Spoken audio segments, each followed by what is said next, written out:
सूचना का अधिकार। सूचना का अधिकार 2005। पहला प्रश्न, सूचना का अधिकार 2005 के तहत। ठीक।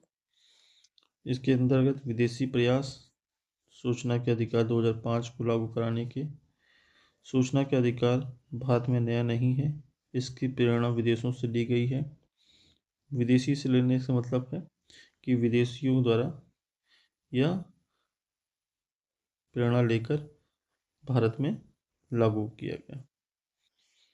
ठीक है। अगर हम भारतीय इतिहास, अगर आरटीआई के इतिहास की बात की जाए, हिस्ट्री, तो एक लाइन में लेके चलते हैं।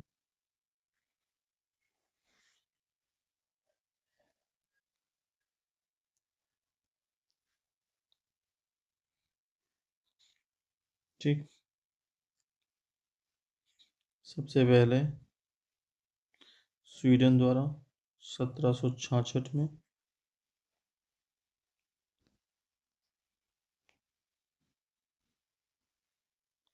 किसके लिए? Freedom of the press act. फिर स्वीडन के बाद सीधे 1966 यूएसए, जो कि जल द्वारा घोटाले के बाद 1966 के बाद 1970 Norway, 1978 France, 1982 Australia, Canada, New Zealand,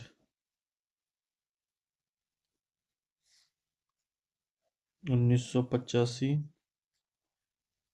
Denmark और 1990 इटली,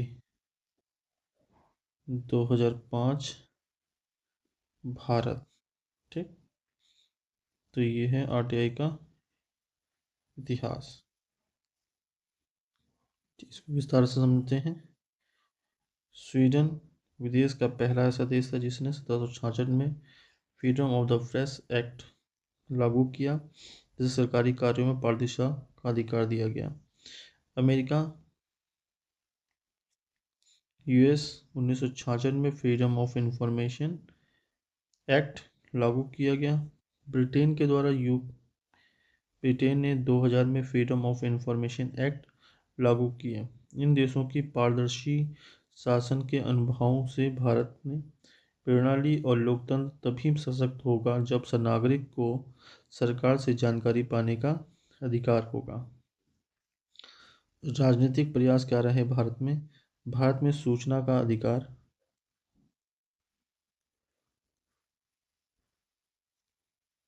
अगर हम भारतीय राजनीतिक इतिहास की बात करें तो भारत में सूचना का अधिकार राजनीतिक आंदोलन का परिणाम भी था, जिसमें से 1990 के दशक में भारत में भ्रष्टाचार और अपारदर्शिता के खिलाफ जन दबाव बढ़ा। इससे पहले यहाँ पे हम समझ लेते हैं आरटीआई का संयुक्त राष्ट्र का प्रयास, यूएनए का प्रयास। इसकी बात की जाए तो 1946 में यूएनए महासभा द्वारा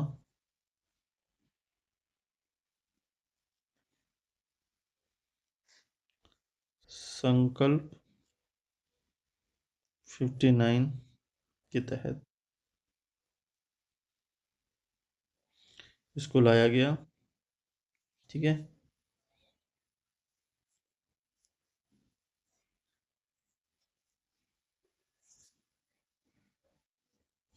जिसके अंतर्गत अनुच्छेद 19 के तहत मानव अधिकारों की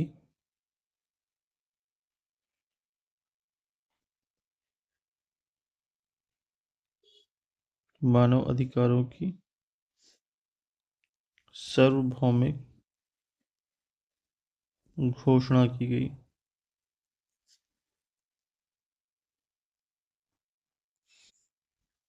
ठीक है, यहाँ पे राजनीतिक प्रयास देखते हैं भारत के। तो 1990 के दशक में भारत में भ्रष्टाचार और अपारदर्शिता के खिलाफ जन दबाव बढ़ा। राजस्थान सरकार ने 1997 में सूचना का अधिकार अधिनियम राजस्थान स्तर पर लागू करने का प्रारंभिक कदम उठाया। 2002 में केंद्र सरकार ने पहला फ्रीडम ऑफ इंफॉर्मेशन एक्ट पारित किया, परंतु इसे लागू नहीं किया गया। 2004 में कांग्रेस के नेतृत्व में यूपीए सरकार ने अपने नेशनल कॉमन मिनिमम प्रोग्राम एनसीएमपी में आरटीआई को प्रमुख वादा बनाया। 15 जून 2005 में संसद में पारित हुआ और 12 अक्टूबर 2005 से यह पूरे देश में लागू हुआ। न्यायिक प्रयास, जुडिशियल एफर्ट्स। भारतीय न्यायपालिका ने सूचना के अधिकार को संविधान के अनुच्छेद 19(1)(a) में अभिव्यक्ति की स्वतंत्रता का हिस्सा माना। ठीक है, जिसमें मुख्य न्याय निर्णय कौन से थे? पहला, स्टेट ऑफ यूपी विस राजनारायण। 1975 में सुप्रीम कोर्ट ने कहा, जनता को यह जानने का अधिकार है कि सरकार उनके लिए क्या कर रही है। फिर दूसरा केस, एसपी गुप्ता विस यूनियन ऑफ इंडिया 1982। कोर्ट ने माना कि सरकारी गोपनीयता का उपयोग तभी तक उचित है जब वह सार्वजनिक हित में हो। इन निर्णयों से यह स्पष्ट हुआ कि सूचना का अधिकार मौलिक अधिकार के रूप में उभरा है। सामाजिक प्रयास की बात की जाए, सोशल एफर्ट्स की, भारत में आरटीआई आंदोलन का सबसे बड़ा श्रेय सामाजिक कार्यकर्ताओं और जन आंदोलन का है। मुख्य सामाजिक योगदान राजस्थान के भीलवाड़ा जिले में देव डुगरी गांव में अरुण राय, शंकर सिंह और निखिल डे। राजस्थान के भीलवाड़ा जिले में देवडुगरी गांव में अरुणा राय, शंकर सिंह और निखिल डे ने मजदूर किसान शक्ति संगठन MKSS का माध्यम से 1990 के दशक में जानने का अधिकार आंदोलन शुरू किया। इस आंदोलन में ग्रामीण क्षेत्रों में सरकारी भ्रष्टाचार और फर्जी बिलों का पर्दाफाश हुआ। इसके बाद पूरे देश में सूचना का अधिकार की मांग बढ़ी और यह एक राष्ट्रीय जन आंदोलन बन गया। मीडिया, सामाजिक संगठनों और नागरिक समाज ने भी इसी अधिकार को संवैधानिक रूप से देने की दिशा में दबाव बनाया। पृष्ठभूमि, बैकग्राउंड क्या रहा इसका? भारत में सूचना का अधिकार कोई अचानक बना कानून नहीं है। यह जन आंदोलनों और लोकतंत्र में पारदर्शिता की मांग से निकला है। 1975 से 1977 में आपातकाल के बाद पारदर्शिता की मांग, आपातकाल इमरजेंसी के समय सरकार की गुप्त नीति और सेंसरशिप से जनता को यह महसूस हुआ कि सूचना तक पहुंच का अधिकार बहुत जरूरी है। प्रारंभिक प्रयास, 1986 में सुप्रीम कोर्ट का निर्णय, state of UP of Rajnarayan 1975। Supreme court ने कहा, जनता को यह सरकार के कार्यों की जानकारी प्राप्त करने का अधिकार है क्योंकि जनता ही अंतिम मालिक है। इससे सूचना का अधिकार मौलिक अधिकार, fundamental rights of under article 19(1)(a) के रूप में पहचाना जाता है। जन आंदोलन की भूमिका, रोल ऑफ पीपल मूवमेंट्स। 1990 के दशक में मजदूर किसान शक्ति संगठन MKSS का आंदोलन है। राजस्थान के भीलवाड़ा जिले में देव डुंगरी गांव में अरुणा राय, निखिल डे और शंकर सिंह ने जन सूचना अधिकारी आंदोलन शुरू किया। उन्होंने मांग की कि सरकारी योजनाओं और खर्चों का सोशल ऑडिट, सामाजिक लेखा परीक्षा किया जाए। इस आंदोलन से राइट ऑफ इंफॉर्मेशन की अवधारणा में राष्ट्रीय स्तर पर उभरी। ठीक है। राज्यों में आरटीआई के कानून। कई राज्यों ने इस आंदोलन से प्रेरित होकर अपने सूचना अधिकार कानून बनाए। 1997 तमिलनाडु तमिलनाडु सूचना का अधिकार अधिनियम। 1998 गोवा गोवा सूचना का अधिकार अधिनियम। 2000 राजस्थान सूचना अधिकार अधिनियम। 2002 दिल्ली सूचना का अधिकार अधिनियम।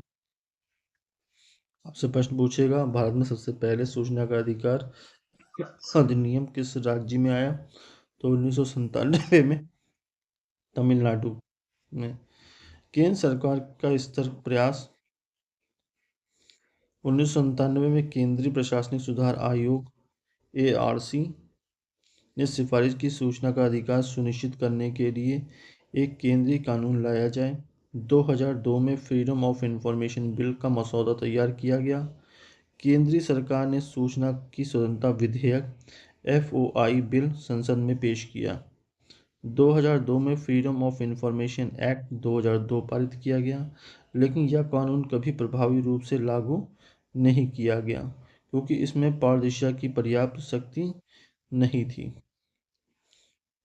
सूचना का अधिकार अधिनियम 2005 आरटीआई एक्ट 2005 जो कि 2004 में संयुक्त प्रगतिशील संगठन यूपीए सरकार का वादा था रहा। यूपीए की सरकार ने अपने कॉमन मिनिमम प्रोग्राम में आरटीआई लागू करने का वादा किया। 15 जून 2005 में संसद में पारित हुआ और 21 जून 2005 में राष्ट्रपति की मंजूरी हुई और 12 अक्टूबर 2005 में पूरे देश में लागू किया गया, जम्मू कश्मीर को छोड़कर जहां अपना अलग आरटीआई कानून 2009 तक था।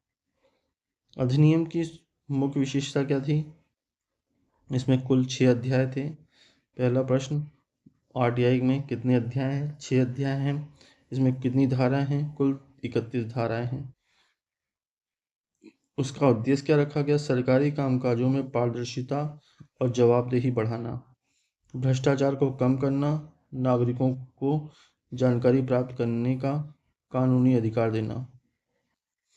ठीक है। इसके मुख्य प्रावधान अगर हम देखें तो धारा 2 में महत्वपूर्ण परिभाषाओं की बात की गई है। धारा 3 में नागरिक का सूचना प्राप्त करने का अधिकार। धारा 4 में लोक प्राधिकरणों का कर्तव्य। धारा 5 में लोक सूचना अधिकारी PIO की नियुक्ति, आवेदन की प्रक्रिया। धारा 6 में धारा 7 में सूचना देने की समय सीमा 30 दिन। धारा 8 में सूचना न देने के अपवाद। धारा 19 में अपील की प्रक्रिया। धारा 20 में दंड का प्रावधान। इसमें कुछ संशोधन किए गए। 2019 में आरटीआई अधिनियम 2005 में धारा 13 और 16 में बदलाव किया गया। मुख्य सूचना आयुक्त और राज्य सूचना आयुक्त के कार्यकाल और वेतन को अब केंद्र सरकार द्वारा तय किया जाएगा। पहले कार्यकाल 5 वर्ष की निश्चित था, संशोधन के बाद केंद्र द्वारा निर्धारित किया जाएगा। प्रभाव, लाखों नागरिकों ने सरकारी कार्यों की जानकारी मांगी। कई भ्रष्टाचार के मामले उजागर हुए, जैसे मनरेगा, राशन घोटाला, पुलिस जांच रिपोर्ट आदि। सूचना के अधिकार ने भारत में लोकतांत्रिक भागीदारी और सरकारी जवाबदेही को मजबूत किया। संक्षेप में 1975 में राजनारायण केस सूचना को मौलिक अधिकार माना गया। 1986 में सुप्रीम कोर्ट ने सूचना को अभिव्यक्ति की स्वतंत्रता से जोड़ा। आपसे पूछेगा कि कौन से केस में सूचना को मौलिक अधिकार माना गया? तो राजनारायण बनाम यूपी स्टेट। 1986 में सुप्रीम कोर्ट की सूचना में को अभिव्यक्ति की स्वतंत्रता से जोड़ा गया तथा 1994 में MKSS आंदोलन जो राजस्थान से शुरू हुआ। ठीक है। 1997 2002 विभिन्न राज्यों में आरटीआई कानून बनाने की मांग की गई। 2002 में फ्रीडम ऑफ इंफॉर्मेशन एक्ट पारित किया गया, लेकिन कमजोर कानून था। 2004 में यूपीए सरकार का वादा और 2005 में आरटीआई एक्ट संसद द्वारा पारित किया गया 12 अक्टूबर को।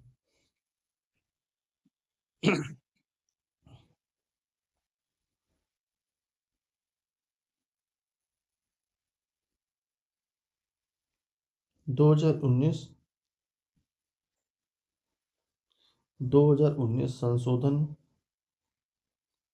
कार्यकाल और वेतन केंद्र सरकार के अधीन सूचना का अधिकार अधिनियम 2005, जैसा कि बताया कि कुल अध्याय 6 हैं और धाराएं 31 हैं। ठीक है, जैसे आप विस्तार पूर्वक पढ़ते हैं।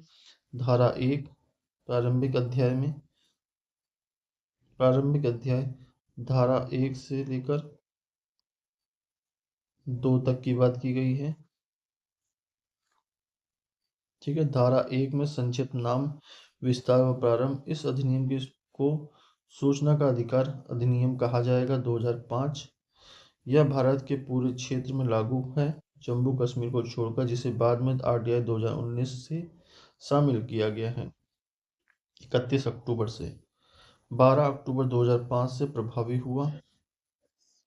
धारा 2 परिभाषाएं, इसमें प्रमुख शब्दों की परिभाषा दी गई है, जैसे कि सूचना क्या है।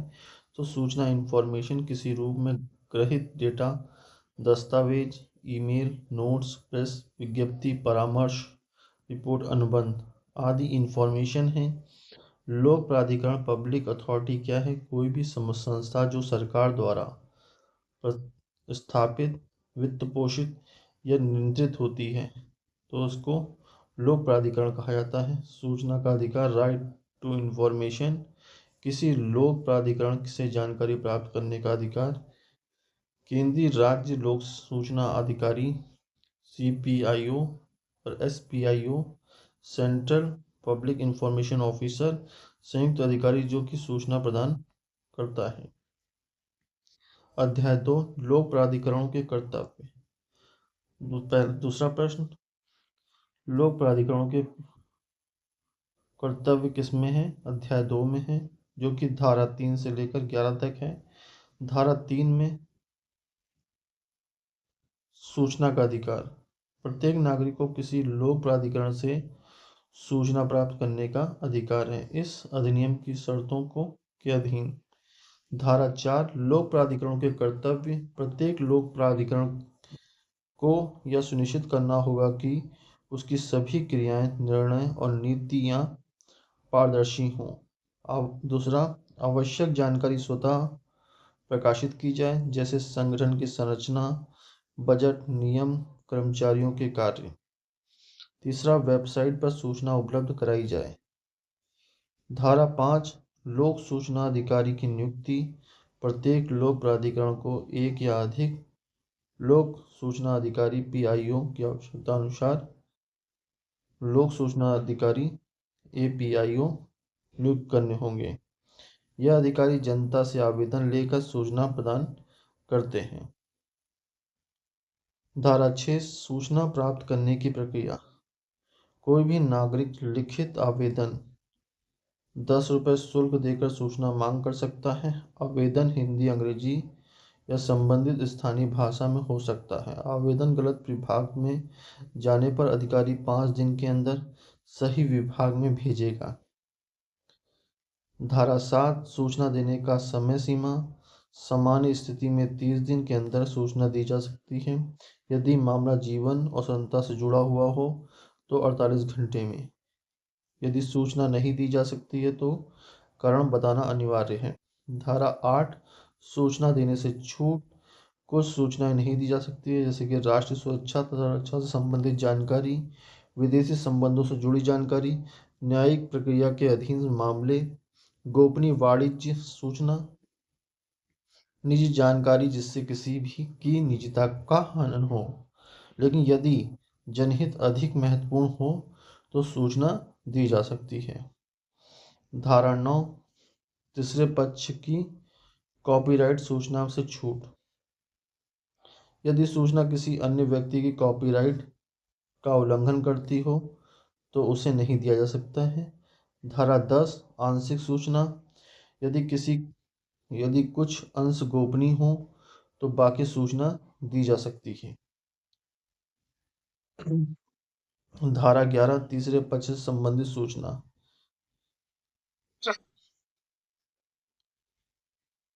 आपसे प्रश्न पूछिएगा तीसरे पक्ष से संबंधित सूचना किस धारा के अंतर्गत है? धारा 11 के अंतर्गत है। आंशिक सूचना मतलब कुछ सूचना जो कि दी जा सकती है, कुछ सूचना नहीं दी जा सकती है। किस धारा के अंतर्गत है? धारा 10 के अंतर्गत है। अध्याय 3 सूचना आयोग, सेंट्रल और एंड स्टेट इंफॉर्मेशन कमीशन की बात की गई है, धारा 12 से लेकर 17 तक। जिसमें धारा 12 में केंद्रीय सूचना आयोग की बात की गई। केंद्र सरकार द्वारा मुख्य सूचना आयुक्त और आयुक्तों की नियुक्ति करती है। यह आयोग नई दिल्ली में स्थित है। धारा 13 कार्यकाल और सेवा शर्तें। पहले कार्यकाल 5 वर्ष का था या 65 वर्ष की आयु तक था। आरटीआई में संशोधन 2019 के बाद यह केंद्र सरकार द्वारा निर्धारित किया जाएगा, इसके संबंध में बात की गई है। 12 में नियुक्ति है, 13 में उनका कार्यकाल का समय सीमा है, 14 में पद से हटाने का आधार बताया गया। आयोग के सदस्यों को केवल राष्ट्रपति ही हटा सकता है। भ्रष्टाचार, कदाचार, मानसिक अक्षमता और दिवालियापन के आधार पर। धारा 15 राज्य सूचना आयोग की SIC राज्य सरकार द्वारा मुख्य राज्य सूचना आयुक्त के एकदम 10 राज्य सूचना आयुक्त की नियुक्ति करती है। जिसमें धारा 16 कार्यकाल और वेतन राज्य केंद्र जैसी ही शर्तें लागू होती हैं। संशोधन 2019 के बाद राज्य आयुक्तों का वेतन और कार्यकाल केंद्र तय करता है। 17 राज्य आयोग को हटाने की प्रक्रिया। हटाने की प्रक्रिया राष्ट्रपति के समान राज्यपाल द्वारा होती है, न्यायिक जांच के आधार पर। अध्याय 4 अपील और दंड। धारा 18 से 20 शिकायतों की जांच। सूचना नहीं दी गई, गलत या अपूर्ण सूचना दी गई, अनुचित शुल्क मांगा गया जो तो व्यक्ति सूचना आयोग में शिकायत कर सकता है। धारा 19 अपील की प्रक्रिया। पहली अपील संबंधित विभाग में वरिष्ठ अधिकारी के पास 30 दिन के भीतर। दूसरी अपील केंद्रीय तथा राज्य आयोग के पास पहली अपील के निर्णय से 90 दिन के भीतर।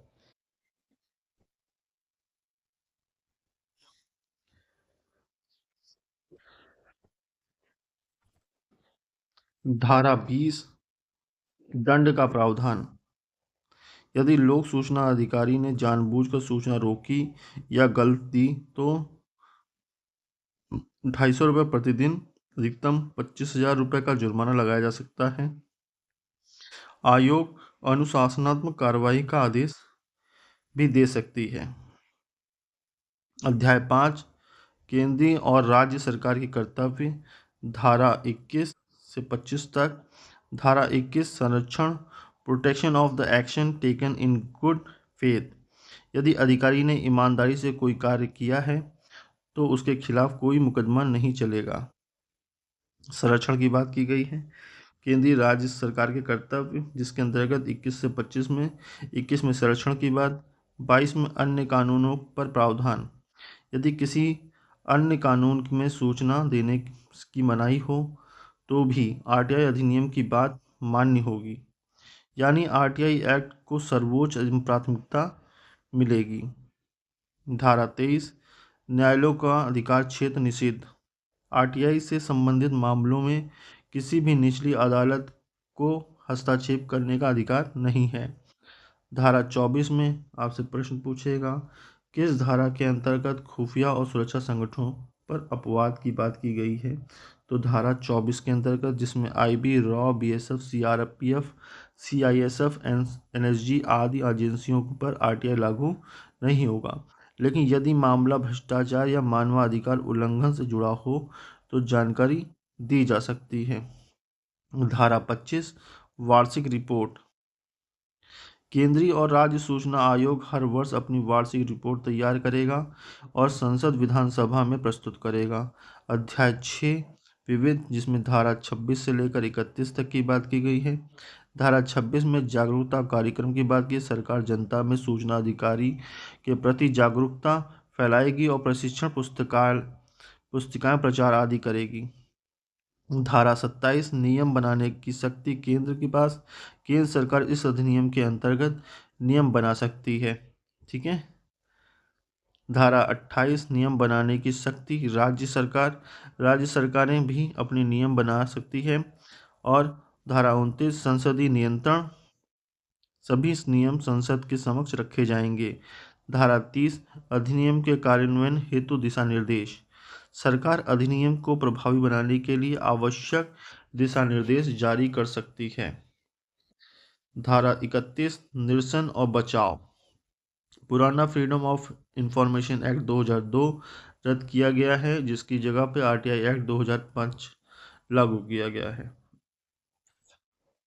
अब इससे संबंधित कुछ महत्वपूर्ण प्रश्न, ठीक है। अध्याय 1 से प्रारंभिक, जिसमें धारा 1 से लेकर 2 की बात की गई है, जिसमें सूचना का अधिकार अधिनियम 2005 कब लागू हुआ, तो वह हुआ 12 अक्टूबर 2005 को। तो ऑप्शन नंबर बी जो है वो सही हो जाएगा। सूचना का अधिकार अधिनियम 2005 को किस अधिनियम ने प्रतिस्थापित किया, तो प्रतिस्थापित किया स्वतंत्रता की स्वतंत्रता, फ्रीडम ऑफ इंफॉर्मेशन 2002, ठीक है। इस अधिनियम के अंतर्गत सूचना की परिभाषा किस धारा में दी गई है, तो सूचना की परिभाषा दी गई है धारा 2F में, मतलब इंफॉर्मेशन क्या है उसके संबंध में आपसे बात की गई है, धारा 2F में बात की गई है। तो ऑप्शन नंबर ए जो है वो सही हो जाएगा। लोक प्राधिकरण की परिभाषा किस धारा में दी गई है, तो लोक प्राधिकरण की परिभाषा दी गई है 2H में। मोस्ट इंपॉर्टेंट हो जाता है, लोक प्राधिकरण की परिभाषा किस में दी गई है, तो धारा 2 के H में दी गई है। सूचना अधिकारी अधिनियम 2005 किन पर लागू नहीं होता है, प्रारंभ में, तो प्रारंभ में जम्मू कश्मीर में लागू नहीं होता है, मगर 31 अक्टूबर 2019 से संपूर्ण भारत में लागू है। सूचना का अधिकार और प्रक्रिया धारा 3 से लेकर 11 तक, जिससे महत्वपूर्ण प्रश्न बनते हैं। प्रत्येक नागरिक को सूचना प्राप्त करने का अधिकार है, किस धारा में दिया गया है, तो धारा 3 में प्रत्येक नागरिक को सूचना प्राप्त करने का अधिकार है। लोक प्राधिकरण के कर्तव्य किस धारा में दिए गए हैं, लोक प्राधिकरण के कर्तव्य धारा 4 में दिए गए हैं, ठीक है। सूचना प्राप्त करने का अधिकार 3 में है, लोक प्राधिकरण का कर्तव्य की बात 4 में की गई है। लोक सूचना अधिकारी PIO की नियुक्ति किस धारा में की गई है, तो PIO की नियुक्ति की बात धारा 5 में की गई है, ठीक है। 3 में सूचना प्राप्त किया जा सकता है, 4 में कर्तव्य का निर्धारण, कर्तव्य की बात की गई है, 5 में नियुक्ति की बात की गई है। आवेदन करने के कितने दिनों की सूचना दी जा सकती है, 30 दिनों के भीतर सूचना दी जा सकती है। जीवन या स्वतंत्रता के संबंधित सूचना कितने घंटे में दी जा सकती है, तो 48 घंटे में दी जा सकती है, ठीक है। सूचना देने से छूट की धाराएं किस में दी जा सकती है, तो धारा 8 के अंतर्गत सूचना देने से छूट धारा 8 में। यदि सूचना तीसरे पक्ष से संबंधित हो तो कौन सी धारा लागू होती है, अगर तीसरे पक्ष से संबंधित हो धारा 11 से संबंधित है। कॉपीराइट से संबंधित सूचना देने से छूट किस धारा में है, तो धारा 9 में है। तीसरे पक्ष से 11 में है और कॉपीराइट से संबंधित 9 में है। अध्याय 3 केंद्रीय और राज्य सूचना आयोग, धारा 12 से लेकर 17 तक। केंद्रीय सूचना आयोग का गठन किस धारा के अंतर्गत किया गया है, धारा 12 के अंतर्गत केंद्रीय सूचना आयोग का गठन किया गया है। मुख्य सूचना आयुक्त और अन्य आयुक्तों की संख्या अधिकतम कितनी हो सकती है, तो वो हो सकती है 10। केंद्रीय सूचना आयोग का मुख्यालय कहाँ है, तो नई दिल्ली में है केंद्रीय सूचना आयोग का मुख्यालय। राज्य सूचना आयोग का गठन किस धारा के अंतर्गत किया गया है, धारा 15 में। 12 में केंद्र और 15 में राज्य। सूचना आयुक्त को हटाने का अधिकार किसको है, तो राष्ट्रपति को है केंद्र में, और राज्य में राज्यपाल को है। अध्याय 4 अपील और दंड की बात, 18 से 20। शिकायत करने की प्रक्रिया किस धारा के अंतर्गत है, 18 में। शिकायत में 18 में शिकायत 18 पहली अपील कितने दिनों में की जा सकती है, 30 दिनों के भीतर। 30 दिनों के भीतर। दूसरी अपील कितने दिनों में की जा सकती है, 90 दिनों के भीतर। यदि लोक सूचना अधिकारी गलत सूचना देता है तो अधिकारी अधिकतम दंड क्या है, तो 25,000 रुपये है। प्रतिदिन 250 रुपये है, प्रत्येक दिन 250 रुपये है। सद्भावना से किए गए कार्यों की सूचना किस धारा में दी गई है, तो सद्भावना से किए गए कार्यों की सुरक्षा किस धारा में दी गई है? धारा 21 में दी गई है। आरटीआई अधिनियम अन्य कानूनों पर प्राथमिकता किस धारा में दी गई है? अन्य कानूनों पर प्राथमिकता धारा 22 में। सद्भावना की बात की गई है, सद्भावना से किए गए कार्यों की सुरक्षा 21 में, और अन्य कानूनों की प्राथमिकता धारा 22 में। आरटीआई से संबंधित मामलों में न्यायालयों के अधिकार को निषिद्ध किया गया है, तो 23 में। कौन सी एजेंसी आरटीआई से मुक्त है? खुफिया एजेंसी, सुरक्षा संगठन, सभी राज्य विभाग, नगर निगम, न्यायालय। तो ऑप्शन नंबर 1 खुफिया विभाग। खुफिया एजेंसी को छूट किस धारा के अंतर्गत दी गई है? धारा 24 के अंतर्गत दी गई है। सूचना आयोग द्वारा वार्षिक रिपोर्ट प्रस्तुत करने की धारा कौन सी है? धारा 25। विविध धारा 26 से 31। जन जागरूकता बढ़ाने का प्रावधान किस धारा में है? तो वह धारा है 26, जन जागरूकता बढ़ाने का प्रावधान। केंद्र सरकार को नियम बनाने का अधिकार किस धारा में है? तो केंद्र सरकार को नियम बनाने का अधिकार धारा 27 में है। राज्य सरकार को नियम बनाने का अधिकार किस धारा में है? तो 28 में। संसदीय नियंत्रण से संबंधित धारा कौन सी है? धारा 29 है। संसदीय नियंत्रण राज्य 28 में नियम बना सकती है, 27 में केंद्र बना सकती है, और संसद नियंत्रण कर सकती है 29 में। अधिनियम के कार्यान्वयन हेतु दिशा निर्देश किस धारा में दिए गए हैं? तो अधिनियम के कार्यान्वयन के लिए धारा 30 के अंतर्गत दिशा निर्देश दिए गए हैं। पुराने अधिनियम को निरस्त करने की धारा कौन सी है? तो धारा 31 है।